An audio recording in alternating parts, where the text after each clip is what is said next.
جسے تم جانتے ہی نہیں، جس انبیاء علیہ السلام کیا تمام کائنات کے اندر بے مثل تھے، اسی طرح غوث اعظم کی تمام اولیاء کے اندر بے مثل تھے۔ اللہ تبارک و تعالیٰ سے دعا ہے کہ وہ قریب میرا کہا اور آپ کا سنا اپنی بارگاہ میں حضور عطا فرمائے۔ وما علینا الا البلاغ۔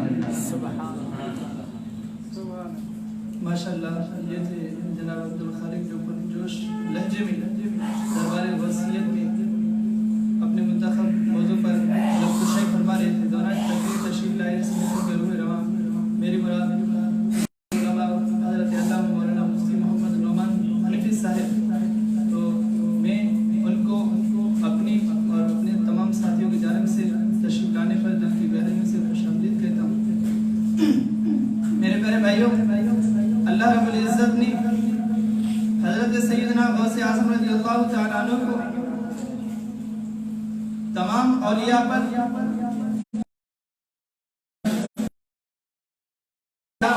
امام الاولیاء جسے کہا جائے، اللہ رب العزت نے حضرت سیدنا عبدالقادر جیلانی کو وہ سیدیت یعنی عطا فرمائی۔ ان کی دربار میں کئی اولیاء کرام نے اپنے نذرانے، اپنے عقیدتوں کے نذرانے پیش کیے، تو اسی جگمگاتی ہوئی حقیقت کو عطائے رسول سلطان الہند حضرت خواجہ معین الدین چشتی اجمیری رحمۃ اللہ تعالی علیہ کس خوبی و خوبصورتی سے فرماتے ہیں: چوں پائے نبی شد تاج سرت، چوں پائے نبی شد تاج سرت، تاج ہما عالم شد قدمت، افتاب دو جہاں در پیش درت، افتاد جو پیش شاہ گدا، افتاد جو پیش شاہ گدا۔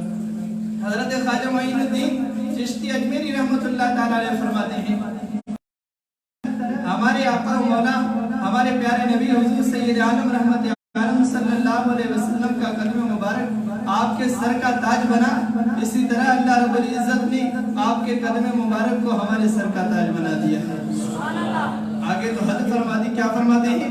اقتاب دو جہاں در پیش درت، افتاد جو پیش شاہ گدا۔ دونوں عالم کے اقتاب اولیاء آپ کے در پہ ایسے پڑے ہوئے ہیں جیسے بھیکاری بادشاہ کے در پہ پڑے ہوئے تھے۔ تو اللہ رب العزت نے حضرت سیدنا غوث اعظم کو بہت بڑا مقام و مرتبہ عطا فرمایا ہے۔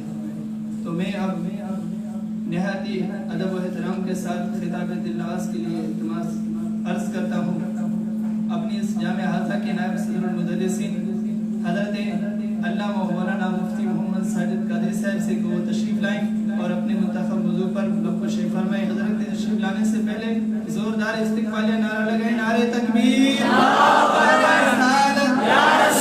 بات بلند کر کے نعرہ تکبیر،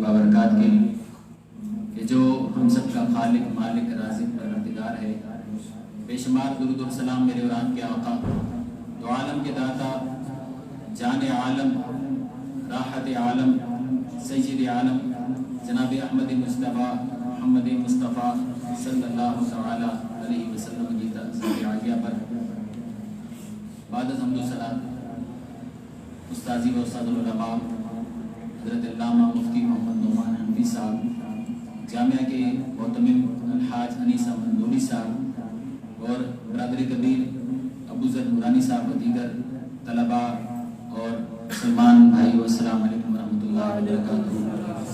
وقت کافی ہو گیا ہے، بس 10 منٹ تقریباً یا 11 منٹ کے آنے کی نسبت سے انشاءاللہ اپنی گفتگو کو ختم کروں گا۔ حضور سیدنا غوث اعظم رضی اللہ تعالیٰ عنہ اولیاء کرام کے اندر ایک بہت بڑی ہستی ہیں جسے پوری دنیا جانتی ہے، اور ہر قسم کا طبقہ آپ کی ذات سے آشنا ہے۔ بے شمار خوبیاں آپ کی ذات کے اندر جمع ہیں، ہر ایک کو بیان بھی نہیں کیا جا سکتا، نہیں اس کا وقت ہے کہ بیان کیا جا سکے۔ بس 2-3 باتیں آپ کے سامنے عرض کرتا ہوں۔ آپ نے علم حاصل کیا اور اس کا سلسلہ اور وسیلہ یوں بنا کہ آپ بیان کرتے ہیں کہ میں چھوٹا تھا اور گائے چرانے کے لیے نکلا گھر سے جیلان کے اندر، تو اس گائے نے مڑ کر پیچھے دیکھا اور کہا یا غلام لم تخلق لہذا، اے نوجوان، اے بچے، تجھے اللہ رب العالمین نے اس کام کے لیے پیدا نہیں کیا۔ آپ سمجھ سکتے ہیں کہ مخلوق ایسی کہ جو بولتی نہیں ہے، وہ کہتی ہے کہ یا غلام لم تخلق لہذا، اے نوجوان تو اس کام کے لیے پیدا نہیں کیا گیا۔ آپ فرماتے ہیں میں پریشان ہوا کہ گائے کیسے بول رہی ہے، گھبرا کر گھر پہنچا اور بتایا کچھ بھی نہیں والدہ کو، پریشان ہوا۔ کچھ دن گزرے، چھت پر چڑھا تو کیا دیکھتا ہوں، وہ تاریخ یوم عرفہ کی ہے، 9 ذی الحجہ موجود ہیں۔ چھت پر چڑھا تو کیا دیکھتا ہوں، کعبۃ اللہ بھی نظر آ رہا ہے، عرفات کے اندر جو حاجی بیٹھے ہوئے ہیں وہ بھی نظر آ رہے ہیں۔ اب کچھ اور پریشانی اور گھبراہٹ طاری ہو کے میں نیچے آ گیا، تو دل اور دماغ نے یہ جواب دیا کہ اے عبد القادر، خالق کائنات تجھ سے بہت بڑا کام لینا چاہتا ہے۔ اللہ رب العالمین تجھ سے کوئی کام لینا چاہتا ہے تو اپنی زندگی یہاں مت گزار، بلکہ بغداد چلا جا، وہاں علم دین حاصل کر۔ چنانچہ والدہ سے عرض کی اور والدہ نے اجازت دے دی، اور والد کا تو انتقال پہلے ہی ہو گیا تھا۔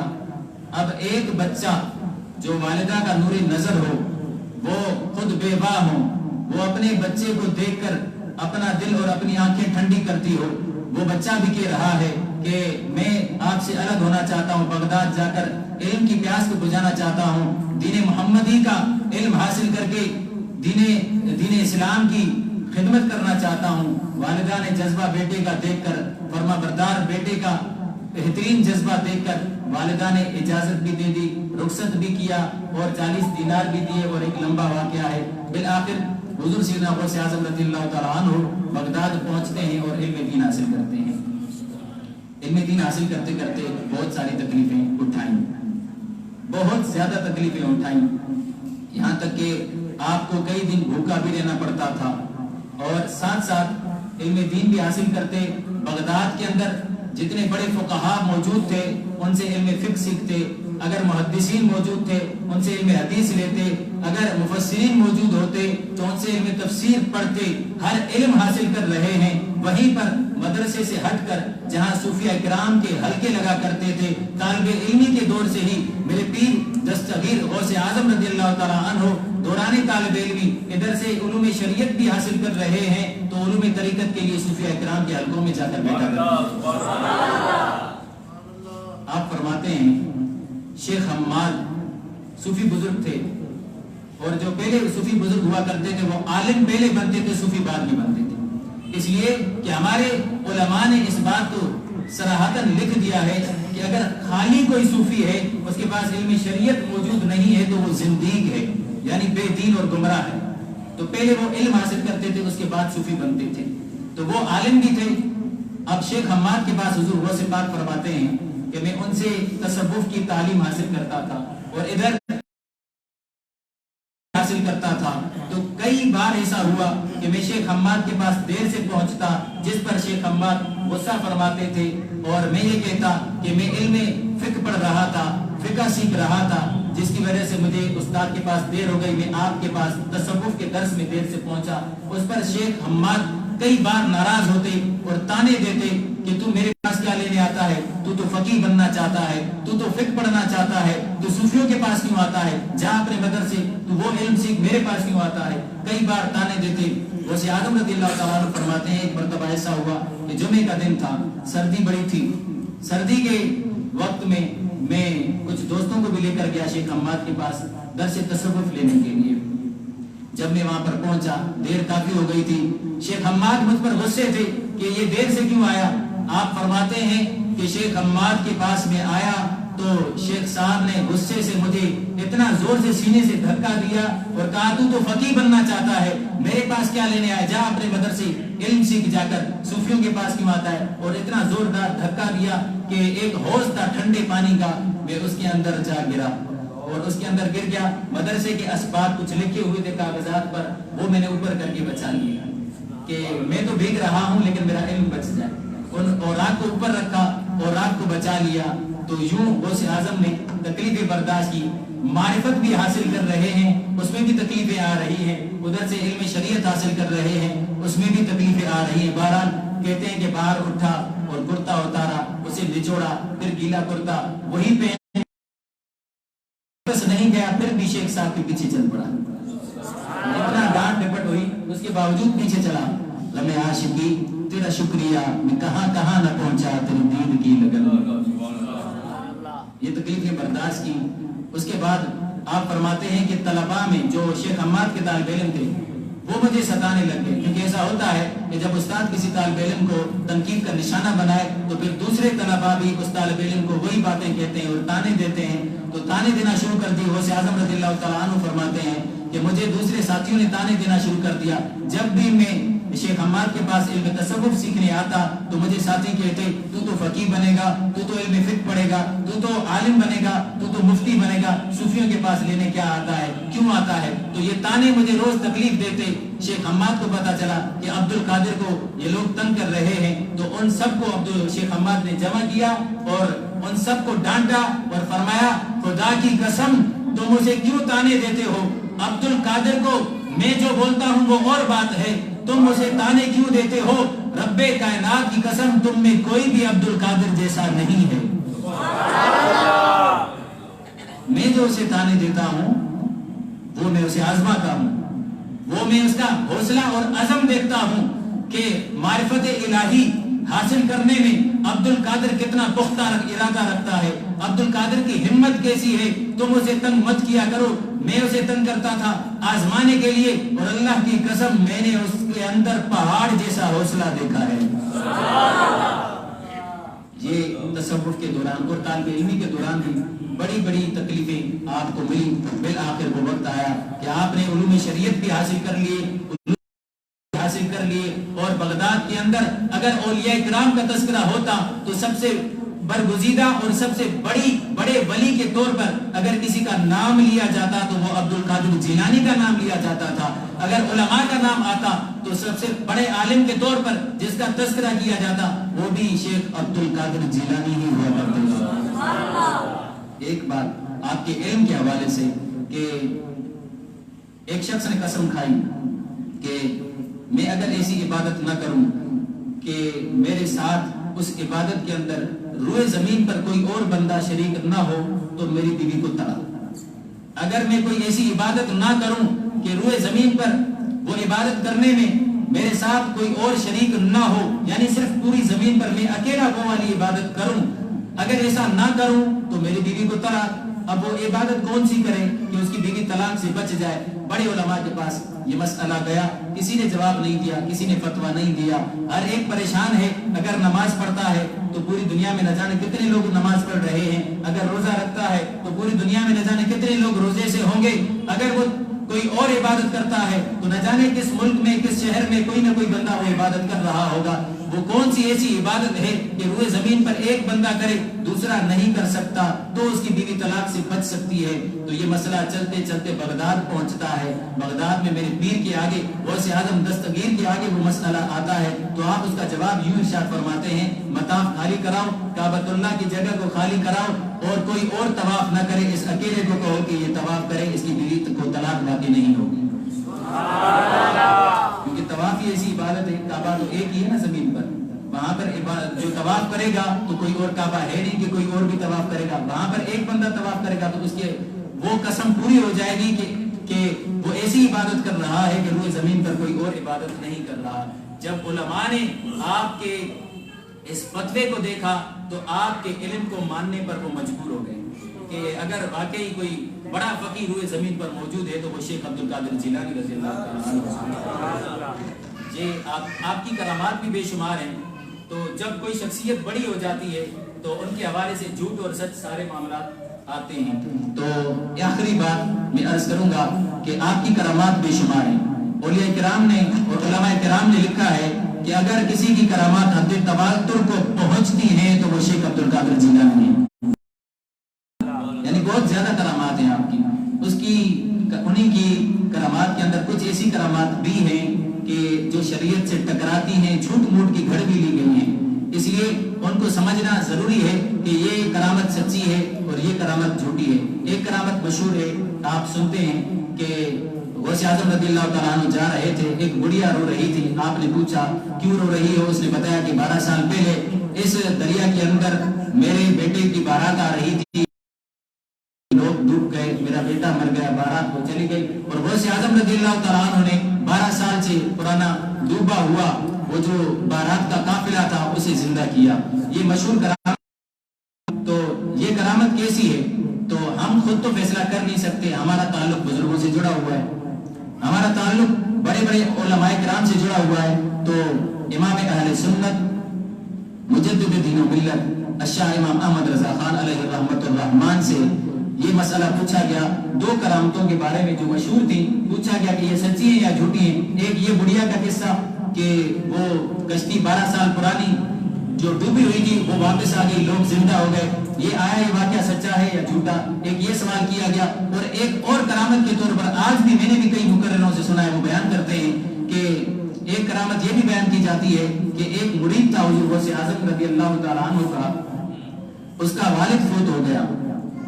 تو اس نے آ کر غوث اعظم رضی اللہ تعالیٰ عنہ کی بارگاہ میں عرض کی کہ میرا والد فوت ہو گیا, اسے آپ دعا کریں کہ وہ واپس آ جائے, زندہ ہو جائے, کوئی دعا کریں. تو کرامت یہ بیان کی جاتی ہے کہ حضور غوث پاک نے مراقبہ کیا اور اسرائیل سے مخاطب ہوئے اور کہا, اسرائیل اس وقت ٹوکریاں لے کر جا رہے تھے, روحیں جو قبض کی تھی وہ ٹوکری میں لے کر جا رہے تھے آسمان پر. تو غوث اعظم رضی اللہ تعالیٰ عنہ نے روحانی پرواز کی اور اسرائیل کو روکا اور کہا کہ میرے مرید کے باپ کی جو روح ہے وہ مجھے واپس لوٹا دے, نہیں تو میں پھر جتنی روحیں تو لے کے جا رہا ہے نا وہ میں ساری تیرے سے چھین لوں گا. اسرائیل نے کہا اللہ کا حکم ہے, اللہ کا حکم ہے, اللہ نے حکم دیا ہے کہ روحیں نکالو, میں نے نکال لی, آپ کے کہنے کی وجہ سے واپس تو نہیں کروں گا. تو حضور غوث پاک نے کہا کہ اگر تو میری بات نہیں مانے گا تو ساری روحیں میں چھین لوں گا, آج جتنی بھی روحیں تو نے قبض کی ہیں وہ سارے میں زندہ کر دوں گا. تو بالآخر وہ مجبور ہو گیا, اسرائیل جو ہے وہ مجبور ہو گئے اور روح واپس کرنے پر دے دی. اعلیٰ حضرت سے یہ پوچھا گیا کیا یہ کرامت سچی ہے؟ تو آپ نے اس کا جواب دیا. میرے سامنے کتاب ہے فتاوی رضویہ ہے اور اس کی 29 نمبر جلد ہے. آپ نے جواب دیا, پہلی روایت بڑھیا کا قصہ جو ہے, پہلی روایت اگرچہ نظر سے کسی کتاب میں نہ گزری مگر زبان پر اس میں کوئی امر خلاف شرع نہیں, اس کا انکار نہ کیا جائے, کیونکہ شریعت کے خلاف کوئی بات نہیں ہے.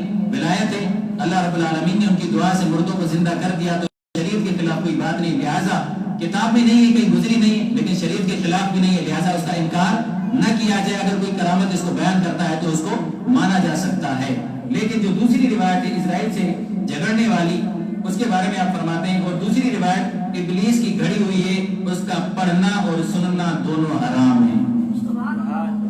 یہ اعلیٰ حضرت نے فرمایا. احمد جاہل بے ادب نے یہ جانا کہ وہ اس میں حضور سیدنا غوث اعظم رضی اللہ تعالیٰ عنہ کی تعظیم کرتا ہے, حالانکہ وہ حضور کی سخت توہین کر رہا ہے. کسی عالم مسلمان کی اس سے زیادہ توہین کیا ہوگی کہ معاذ اللہ اسے کفر کی طرف نسبت کیا جائے. محبوبان الہی سیدنا اسرائیل علیہ السلام مرسلین ملائکہ میں سے ہیں, اور مرسلین ملائکہ بالاجماع تمام غیر انبیاء سے افضل ہیں. کسی رسول کے ساتھ ایسی حرکت کرنا توہین رسول کے سبب معاذ اللہ اس کے لیے باعث کفر ہے. اللہ تعالی جہالت و دلالت سے پناہ عطا فرمائے.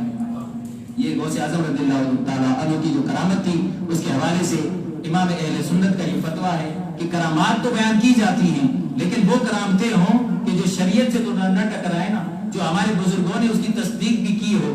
یہ مشہور کرامت ہے, میں نے کئی مقرروں سے سنا ہے وہ اسے بیان کرتے ہیں, حالانکہ ہمارے امام نے رد کیا ہے. اس سے کوئی یہ نہ سمجھے, لوگ یہ سمجھتے ہیں کہ غوث اعظم کا جو ہے وہ مرتبہ نہیں مانتے, حالانکہ امام اہل سنت کیسا مرتبہ مانتے. واہ کیا مرتبہ ہے غوث ہے بالا تیرا, اونچے اونچوں کے سروں سے قدم آلہ تیرا, سر بھلا کیا کوئی جانے کہ ہے کیسا تیرا, اولیاء ملتے ہیں آنکھیں وہ ہے تلوا تیرا, مزرعہ چشت و بخارا عراق و اجمیر کون سی قسط پہ برسا.